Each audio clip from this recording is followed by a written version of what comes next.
இந்த பயனாளிகள்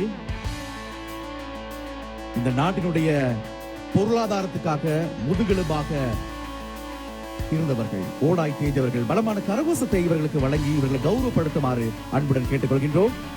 அலுவலக தோட்டத்தை சேர்ந்த திருமதி கே கிட்னம்மா அவர்கள், அவரை தொடர்ந்து அலுவலக தோட்டத்தை சேர்ந்த திருவாளர் சின்னத்தம்பி ராஜேந்திரன் அவர்களும் கௌரவ ஜனாதிபதி அவர்களிடம் வீட்டு உறுதிக்கான ஆவணத்தை பெறுகின்றார். ඉදිකරන නිවස සඳහා හිමිකම් සහතික පිරිනමන්න. අද දවසේ 2000ක පිරිසකට මේ සහතික ලබා දීමට නියමිතයි. ඒ සංකේතවත් කරමින් දැන් 20 දෙනෙකු සඳහා අප මේ සහතික ප්‍රදානය කරන්නට බලාපොරොත්තු වෙනවා. அடுத்ததாக இந்திய நிதி உதவியில் 48 லட்சமும் மன்னிக்க வேண்டும். அடுத்ததாக இந்திய நிதியுதவியில் 28 லட்சம் ரூபாய் பணத்தொகையும் இலங்கை அரசாங்கத்தினூடாக 4 லட்சம் ரூபாய் நிதி ஒதுக்கீட்டின் கீழ் அமைக்கப்படவிருக்கின்ற வீடுகளுக்கான வீட்டு உரிமை ஆவணங்கள் ஜனாதிபதி அவர்களினால் வழங்கி வைக்கப்பட உள்ளன. இவற்றை பெற்று செல்லுமாறு நாங்கள் இப்பொழுது மேடைக்கு பணிவன்போடு அழைக்கின்றோம். தகக்கல்ல தோட்டத்தை சேர்ந்த பாடசாமி பாப்பாத்தி அம்மையாரை.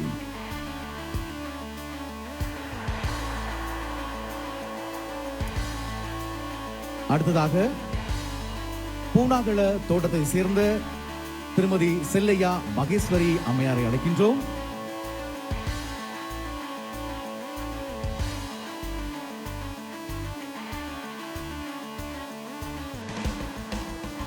அவரை தொடர்ந்து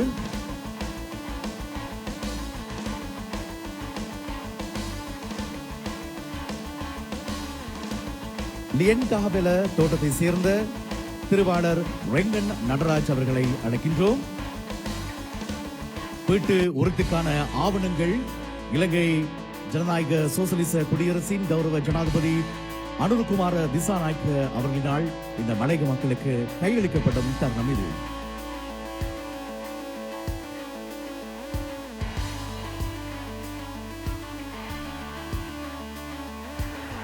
அவரைத் தொடர்ந்து அப்புத்தலை தோட்டத்தை சேர்ந்த திருவாளர் எஸ் லட்சுமன் அவர்களுக்கு வீட்டு உறுதிக்கான ஆவணம் கையளிக்கப்படுகிறது.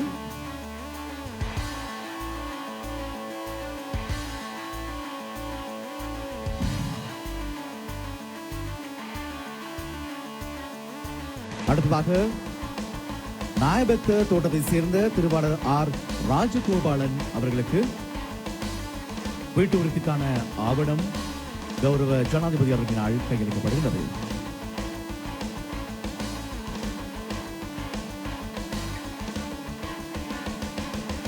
அடுத்ததாக கர்பீல்ஸ் தோட்டத்தை சேர்ந்த திருமதி டி எம் விமலா அம்மையாருக்கு வீட்டு உறுதிக்கான ஆவணம் வழங்கி வைக்கப்படுகிறது.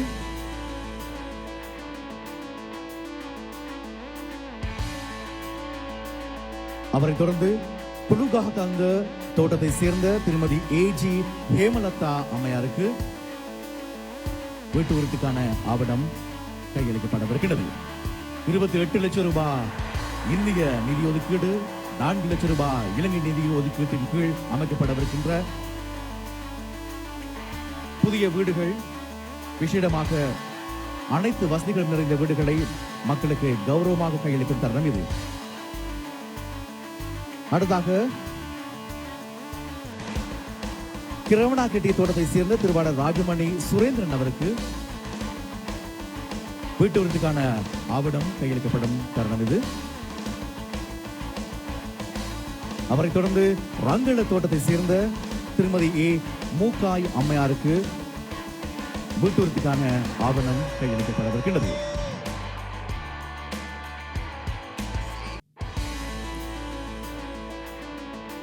இந்த பயனாளிகள் இந்த நாட்டினுடைய பொருளாதாரத்துக்காக முதுகெலும்பாக இருந்தவர்கள், ஓடாய் தேய்ந்தவர்கள். பலமான கரகோசத்தை இவர்களுக்கு வழங்கி இவர்களை கௌரவப்படுத்துமாறு அன்புடன் கேட்டுக்கொள்கின்றோம். அலுவலக தோட்டத்தை சேர்ந்த திருமதி கே கிட்னம்மா அவர்கள்,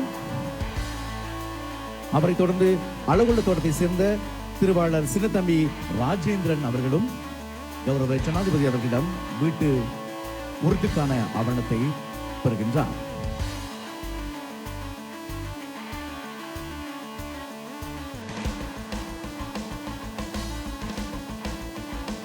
ரத்னத்தை தோட்டத்தை சேர்ந்த திருமதி பூச்சி தர்மாவதி அம்மையாரை அழைக்கின்றோம். என்எஸ்ஆழ்வத்தை திருவாளர் சந்திரதாஸ் அவர்களையும் அழைக்கின்றோம்.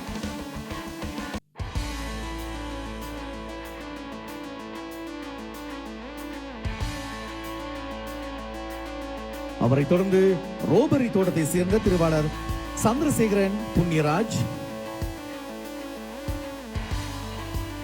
அவர் தொடர்ந்து புரோட்டோப் தோட்டத்தை சேர்ந்த எம் கணேசன்,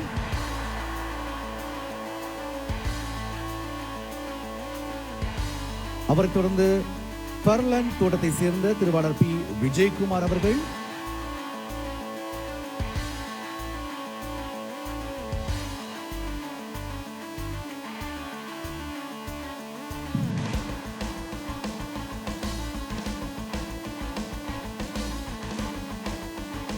அவரை தொடர்ந்து கொலப்பத்தன தோட்டத்தை சேர்ந்த திருமதி ராமையா மீனம்பாள் அவர்கள்,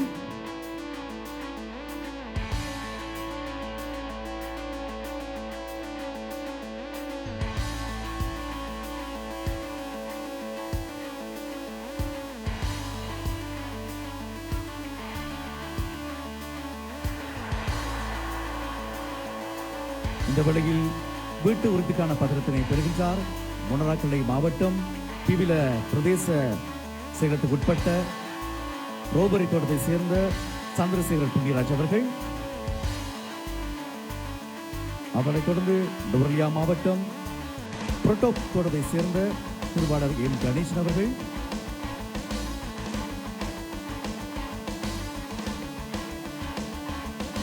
நுவரெலியா மாவட்டம் பர்லாண்ட் தோட்டத்தை சேர்ந்த பி விஜயகுமார் அவர்கள் இந்த வேளையில் கௌரவ ஜனாதிபதி அவர்களிடம் வீட்டு உறுதிக்கான ஆவணத்தினை பெறுகின்றார். அவரைத் தொடர்ந்து நுவரெலியா மாவட்டம் கொலப்பத்தன தோட்டத்தை சேர்ந்த திருமதி ராமையா மீனம்பாள் அம்மையார் அவர்களை அழைக்கின்றோம். வீட்டு உறுதிக்கான ஆவணத்தை பெற்றுக் கொள்ளுமாறு.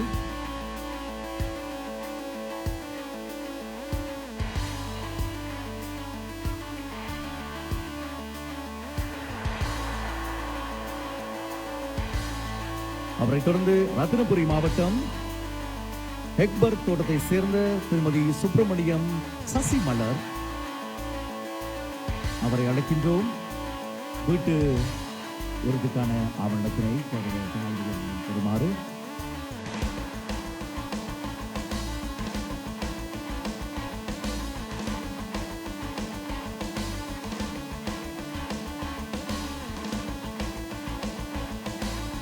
இரண்டாயிரம் பயனாளிகளுக்கு வீட்டு உரிமை பத்திரம் வழங்கும் விழா இன்று வண்டாரவளை நகரசபை மைதானத்தில் இடம்பெறுகின்றது. இந்த வேளையில் திருமதி சுப்பிரமணியம் சசிமலர் அவர்கள் வீட்டு உறுதிக்கான ஆவணத்தினை பெறுகின்றார். அவரைத் தொடர்ந்து திருவாளர் எஸ் பால்ராஜ் அவர்களை அன்போடு அழைக்கின்றோம்.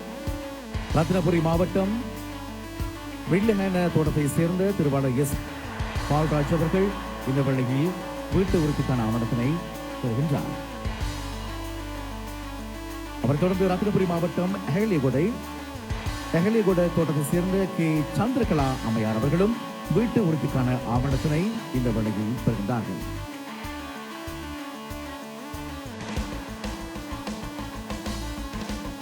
ඉදිකරන නිවාස සඳහා හිමිකම් සහතික ප්‍රදානය ජනාධිපතිතුමාට සිදු කරන ලැබුවේ. දැන් ඉදිකල නිවාස සඳහා ඔප්පු ප්‍රදානය සිදු කරන ලදී.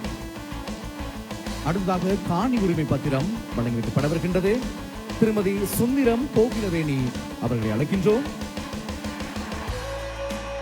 இன்று தினம் 10 பேருக்கு காணி உரிமை பத்திரங்கள் வழங்கி வைக்கப்படுகின்றன. கட்டி முடிக்கப்பட்ட வீடுகள் விசேடமாக நாயபெத்த மெய்யன் நாயபெத்த மதுரை ஆகிய பிரதேசங்களிலே. அவர் தொடர்ந்து திருமதி பழனியாண்டி பரிமளதேவி அம்மையார் அழைக்கின்றோம். உங்களுக்கு தெரியும் மதுரை மாவட்டம் நாயபெத்த பிரதேச செயலக வடக்குட்பட்ட நாயபெத்த தோட்டத்தில் அனர்த்த அபாயம் இருக்கின்ற மக்களுக்காக இந்த புதிய வீடுகள் கட்டி முடிக்கப்பட்டுள்ளன. அந்த வகையில் இருக்கிறோம் சம்பிரதாயபூர்வமாக 10 பேருக்கு இந்த காணி உரிமை பத்திரங்கள் கையளிக்கப்படுகின்றன. அடுத்து நாம் அழைக்கின்றோம் திரு அண்ணாவி கிருஷ்ணசாமி அவர்களை.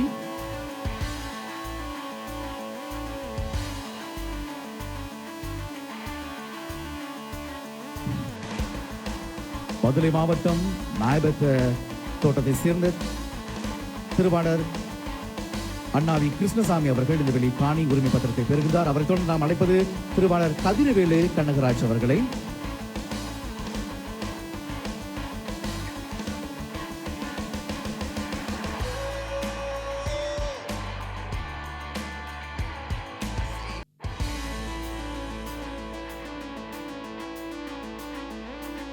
இந்திய அரசின் நிதி உதவியோடும் இலங்கை அரசு இணைந்து மக்களுக்காக வீடு திட்டங்கள் முன்னெடுக்கப்படுகின்றன. அடுத்து அழைப்பது திருவாளர் சின்னையா பெரியசாமி அவர்களை.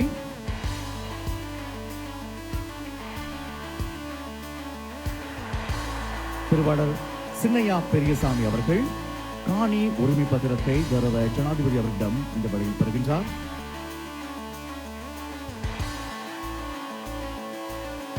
அவரைத் தொடர்ந்து திருமதி மகாலிங்கம் காளியம்மா அவர்களை அழைக்கின்றோம்.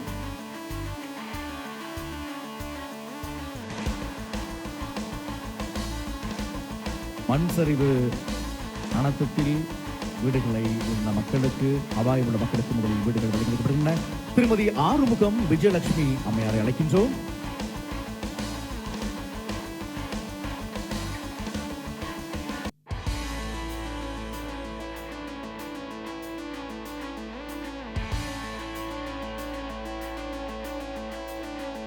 அடுத்ததாக திருமதி பெருமாள் பத்மினி அவர்களை அழைக்கின்றோம். இந்திய நிதியுதவியோடு 4ஆம் கட்டமாக 10,000 வீடுகள் பயனாளிக்கு கையளிக்கப்படவிருக்கின்ற இந்த திட்டத்தில் இன்றைய தினம் 2,000 பயனாளிகளுக்கு இந்த வீட்டு உரிமை பத்திரங்கள் கையளிக்கப்படுகின்றன. இப்போது காணி உரிமை பத்திரம் பெறுகிறார் திருமதி பெருமாள் பத்மினி. அவரைத் தொடர்ந்து திருமதி விஜேந்திரன் யோகேஸ்வரி அம்மையாரை அழைக்கின்றோம்.